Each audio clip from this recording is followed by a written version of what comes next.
ভারতীয় সিকিউরিটি এজেন্সিগুলো কি করে, নাকি ভারত এদেরকে দিয়ে এই জঙ্গি সন্ত্রাস চালাচ্ছে বাংলাদেশে? এদেরকে কি ভারত পালে? এই প্রশ্নের উত্তর কি দেবে ভারতীয়রা? আজকে ভারতে মুফতি মাসুদরা জেল খাটছে, কোনোভাবেই জামিন হচ্ছে না, পুলিশ লক্ষ টাকা ঘুষ চাইছে, বিজেপি, আরএসএস, ওদিকে তৃণমূল, মুসলিম ইসলামিক সন্ত্রাসীরা সবাই তাকে নিয়ে রাজনীতি করছে। একজন নিরপরাধ মানুষ ভারতে জেল খাটছে, এদিকে এই সকল আত্মস্বীকৃত খুনিরা, ভারতকে বলা হয় হিন্দুদের জন্য সেফ রাষ্ট্র,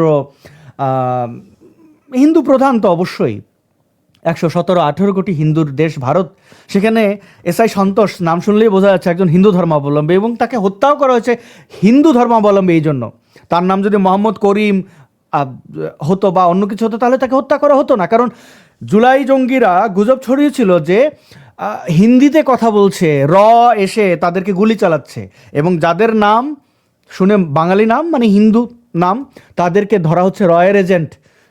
হিন্দু হওয়ার কারণে তাকে হত্যা করা হয়েছে। হিন্দু বিদ্বেষ, এটা তো নতুন করে আপনাদের নিশ্চয়ই মনে করে দিতে হবে না। তো সে সকল খুনিদের জায়গা হচ্ছে ভারতে। এখন আপনি বলতেই পারেন যে না না ভারত এটা জানে না, তাহলে সে এতগুলো সিকিউরিটি স্টেপ পার হয়ে গেল কি করে? প্রথম কথা হচ্ছে সে ভারতের ভিসা পেল কি করে? জুলাই সন্ত্রাস চালানোর আগে যদি সে ভিসা পেয়েও থাকে তাহলে সে বর্ডারে গেল কি করে? বর্ডারের দায়িত্বে যারা রয়েছেন তারা কি করছেন? দিল্লির মতো জায়গায় গিয়ে ঘুরে বেড়াচ্ছে, অন্য বাংলাদেশিরা ভিডিও রেকর্ড করছে, সেখানে পুলিশের কাজ কি? আর সে কোন নিশ্চয়তা পেয়ে ভারতে গেছে? ওরা তো সারা জীবন ভারতকে গালাগালি করে, তাদের যদি মাথার উপরে কারোর হাত না থাকে তাহলে সে ভারতে যাওয়ার সাহস করার কথা নয়।